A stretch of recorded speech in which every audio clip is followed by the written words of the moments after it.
Hi అండి, నమస్తే. Welcome to life style vlogs. Today recipe వచ్చి మ్యాక్రోనీ మసాలా పాస్తా ఏ విధంగా ప్రిపేర్ చేసుకోవాలో చూసుకుందాం.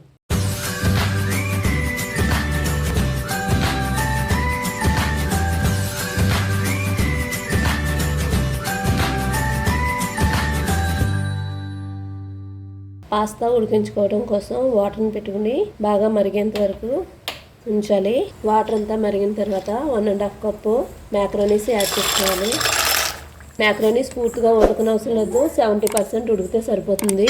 పాస్తా కుక్ అవ్వడానికి నాకు 5 minutes పట్టిందండి. పూర్తిగా ఉడకెట్టిన తర్వాత దాంట్లో 1 టీ స్పూన్ ఆయిల్ని యాడ్ చేసుకోవాలి. అప్పుడే పాస్తా అనేది ఒకదాన్ని ఒకటి అంటుకోకుండా ఉంటుంది. ఈ విధంగా ఆయిల్ని యాడ్ చేసుకుని పక్కన పెట్టుకోవాలి. స్టవ్ వెలిగించుకుని పాన్ హీట్ అయిన తర్వాత 2 టేబుల్ స్పూన్స్ వరకు ఆయిల్ని యాడ్ చేసుకోవాలి. ఆయిల్ హీట్ అయిన తర్వాత 1/2 టేబుల్ స్పూన్ వరకు జీలకర్రని యాడ్ చేసుకోవాలి.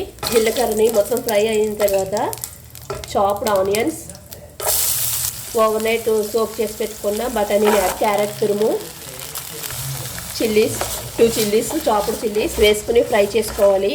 చాప్డ్ క్యాప్సికమ్ 2 స్పూన్స్ వరకు, వెల్లుల్లి ముక్కలు, కొంచెం కరివేపాకు అన్నీ యాడ్ చేసుకుని ఒకసారి కలపాలి. ఇప్పుడు అందులో 3 టమాటాస్ యాడ్ చేసుకోవాలి. 1/2 teaspoon pepper powder, 1/2 teaspoon ధనియాల powder, 1/2 teaspoon garam masala powder, 2 pinches of పసుపు, టేస్ట్ సరిపడినంత సాల్ట్ ఒకసారి కలుపుకోవాలి. 1 గ్లాస్ వరకు వాటర్ని యాడ్ చేసుకోవాలి. ఇలా యాడ్ చేసుకోవడం వల్ల బఠానీ అన్నది పూర్తిగా కుక్ అవుతుంది. జ్యూసీగా ఉన్న టైంలో మ్యాక్రోనీస్ని యాడ్ చేసుకోవాలి. ఎంతో టేస్టీగా జ్యూసీగా మ్యాక్రోనీ మసాలా పాస్తా రెడీ. వేడివేడిగా సర్వ్ చేసుకుందాం. లాస్ట్గా స్టవ్ ఆఫ్ చేసుకుని కొంచెం కొత్తిమీరని యాడ్ చేసుకోవాలి. అదేవిధంగా కొంచెం నిమ్మకాయని జ్యూస్ చేసుకుని ఆ జ్యూస్ని కూడా యాడ్ చేసుకోవాలి. టేస్ట్ పర్ఫెక్ట్గా ఉంటుంది. ఎంతో హెల్దీగా మ్యాక్రోనీ మసాలా పాస్తా రెడీ. దీంట్లో ఎటువంటి సాసెస్ యూజ్ చేయలేదు.